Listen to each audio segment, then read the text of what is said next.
Hi, this is Cindy. Today I'm going to be sharing a painting that I did before, which was just a lot of lines of colors, tilting the canvas to get a design going, and then it's just going to be lines and lines of color. It came out really nicely the first time, and so I'm going to be working on that today. So what I'm going to start with, I'll just go ahead, and my goal is to do light, dark, and it seems to be that I seem to be missing a color here, and I'll just go ahead and put just some lines here so that there is some sort of pattern to it. So it's got 4 lines of color here, and so this is kind of a medium color here, and I'll just add this in, which is a little lighter. It seems that I'm out of the deep turquoise, so I'll just leave that as is. And I think what I'll do, this is a color that is going to mix just fine, and I want it to be where the colors do not mix and get muddied. And so I'm going to try to keep them all within the same color scheme, or at least where when they mix they're not going to get muddied.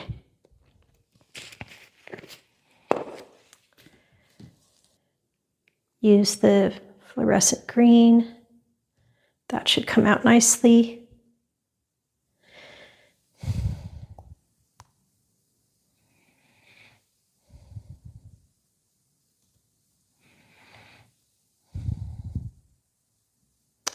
So today I'm trying out a new microphone, and it's really cool. It's by Hollyland.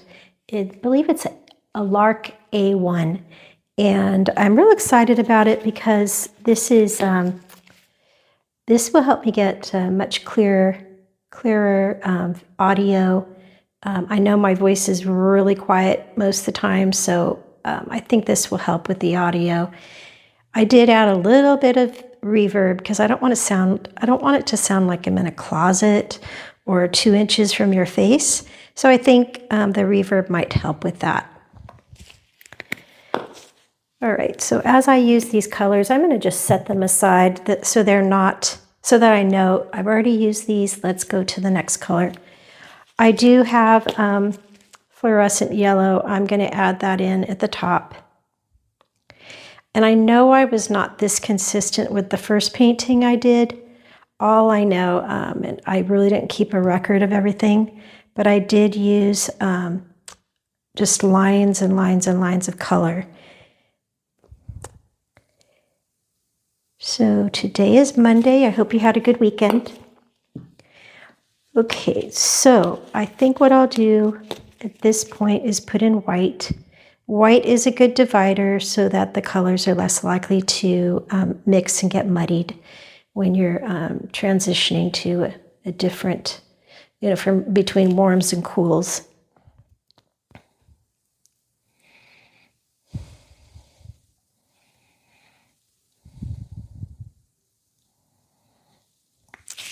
All right.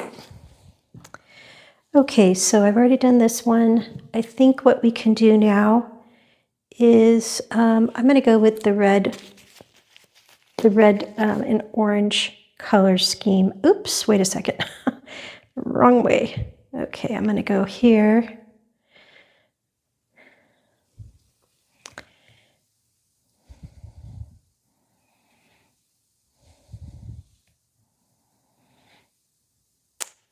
It's interesting because when I'm recording, I typically am not a big talker, but I will talk to kind of make things a little more interesting.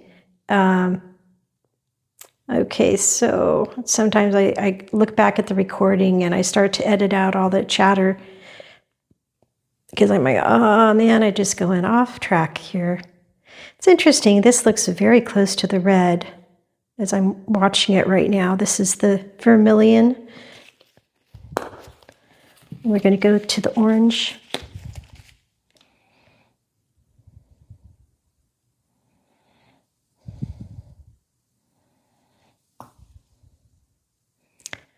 I've been watching a little bit of reactions from people here for the World Cup, and it's real interesting how they love the sizes and portions of food that we offer here, and the combination of foods. They love how the parks are so clean, and they can just walk around wherever they want, and they feel very safe. I think that says a lot. And they're impressed with the size of our stadiums, and with the kindness of a lot of people they've run into, which says a lot. And it's really interesting. I didn't know if we could pull this off because there is crime, you know, in the bigger cities, but I'm really happy that people are having a good time. I'm going to go ahead and put white here again because I don't want there to be any muddying.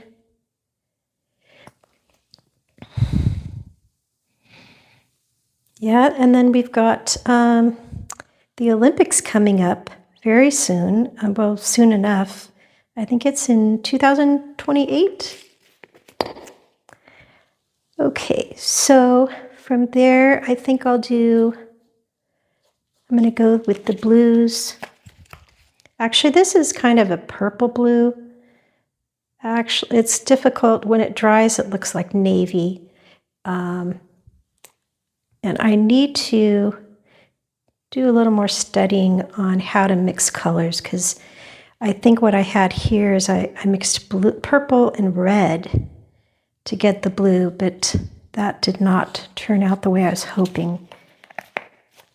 All right, then I'm going to go, I think what I'm going to do after that is I'm going to go in with the purple silver. I think that's a pretty cool. I just finished a painting. It was the one that I did that was kind of like the 1960s vibe. And I really loved how the purple came out. And I'll try to share that with you if I remember before this video is over. So yeah, I was really happy that it really very sparkly and everything. Okay, now I'm going to use the deep violet.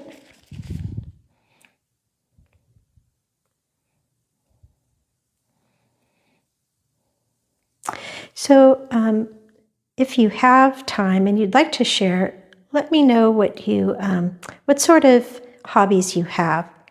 And I'd love to hear about that. I have not been one to have a hobby in quite a while. I guess people get working and that's just how it goes, right? They don't have enough time. Maybe they're raising their kids, and that can be a 24/7 job. So sometimes our hobbies get thrown to the wind until we get a little older in life, and then we begin to pursue it again. Okay, so this is getting a little close. I'm going to add a little more white here to hopefully prevent these from getting muddied. And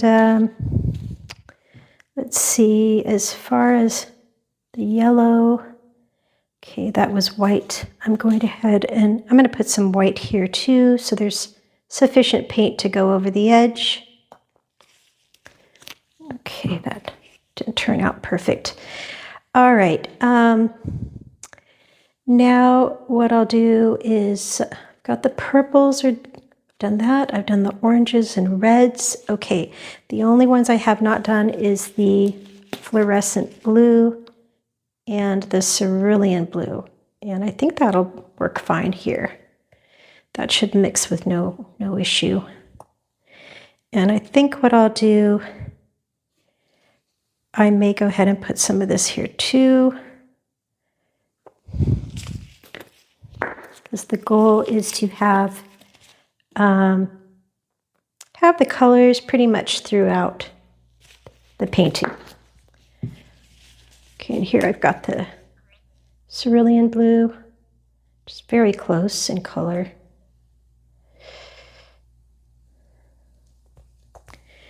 And I'll go ahead and put that there too.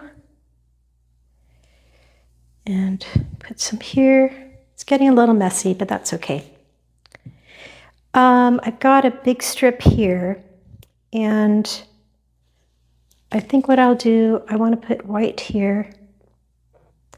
I guess what I'll do is if there's any spot open, I'll just fill it in with some white. Though that's a little heavy. It's a big strip to add just white. And I've got these gloves. It's a size medium, and as you can see, they're just way too big. Yeah, at the hardware store, they sell limited sizes. I think what I can do, just to kind of stay in sync, I'm going to put some of the Dioxazine Purple. I know that that's a different name. It's a DIOX, and then it's purple. And I'm going to go ahead and put a little bit here. I could put some silver or gold. That doesn't hurt. But I do have the silver in the purple. And I think that's going to be fine. As you can see, I've used probably about 15 colors here. And a little of this is trial and error because I did not take notes on how I did this the first time. I'm going to torch this, keep the flame a couple inches above the paint.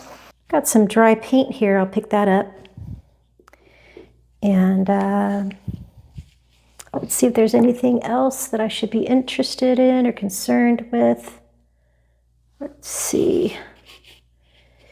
I don't see any other dry pieces of paint. So I do like these wire baskets because they lift the painting up. However, because I have push pins in the frame, sometimes they get stuck, and that can be a little frustrating and prevent me from doing my work. So I'm going to go ahead and tilt to the top left to get that side covered, and the top right.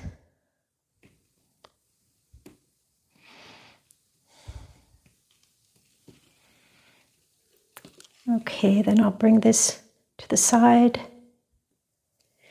And yeah, the sides are covering up pretty nicely.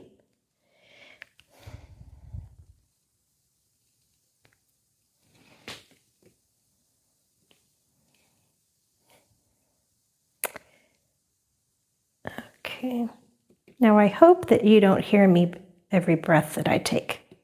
That would be kind of irritating. All right, now I'm going to go back down. This is coming out a little different than I had hoped.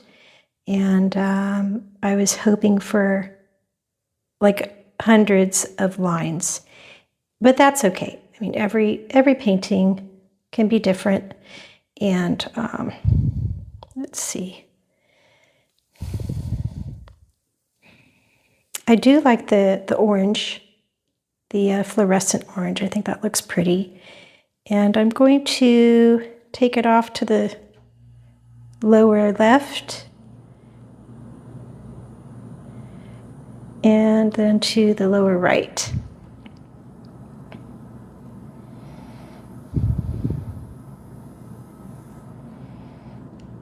Okay, that's okay. So the sides look okay. I think that I'm going to tilt it this way to get more off this side, the right side. I prefer for the paint to run off rather than for me to dab it with my finger. This side is the same. The bottom left needs a little more paint.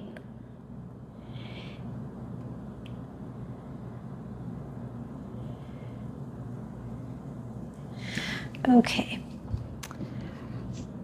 All right, so that came out much different than I was expecting. And I'll go ahead and look around each, kind of from the different vantage points from this side, this side, this side, because sometimes I mess that up and I go, oh gosh, I wish I had looked all the way around, and hey, that's a pretty neat design. At this point, I feel like there's a little too much white, and what I'm going to do, I'm going to add a little more paint and to fill in these areas. I mean, again, I could use the hair pick. Again, I did that in my last painting to see, what does that do? What if I do the hair pick this way? I'm going to go ahead and give that a try because I'm really not thrilled right now where I'm at. So let's see how this works. Okay, that came out a little bit better than my last painting because the colors are dragged all the way through. There's not a lot of blending. And so I think what happens is, if you have too much paint, you're not going to be able to achieve that. So I guess it is a good idea to go ahead and drag some of that paint off or tilt some of it off. All right, that's looking better. I like that.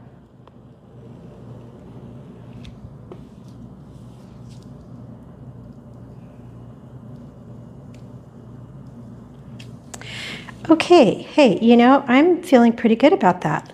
And it's kind of fun. It's got some nice colors. And I'm feeling pretty good about that. So what I'm going to do, I'll go ahead and tap the sides. If the paint is not all the way on the side, I'll go ahead and tap it. It's not going to have the same look I was hoping if I have to cover it or tap it, but kind of do what we can to make that look good. Okay, this side looks great. The front looks great, except right there. And here. Okay, and this side, just a little bit of dabbing is needed. I had used, I'm reusing a canvas where I didn't like the painting, so I took the paint off and then I just cleaned it up so that I could dry it and use the canvas again. All right, so that's where I'm going to stop. I think it's a fun painting, and it's got some interesting colors. I guess, again, it's similar to a 1960s style of painting.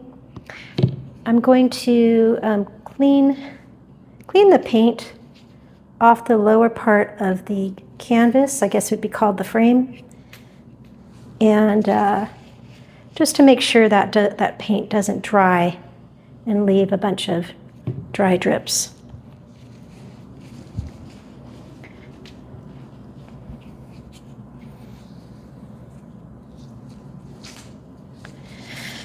Okay, so that's where I'll stop. I do think I'll go ahead and torch it one more time.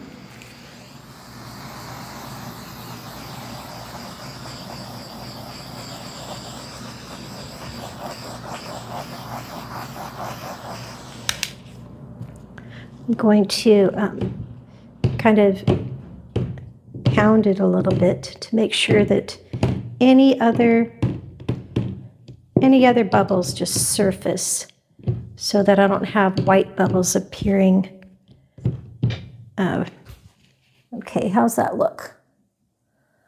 All right, so there it is. I will give you a close-up so you can see a little bit what I'm seeing here. All right, so here we are a little bit closer.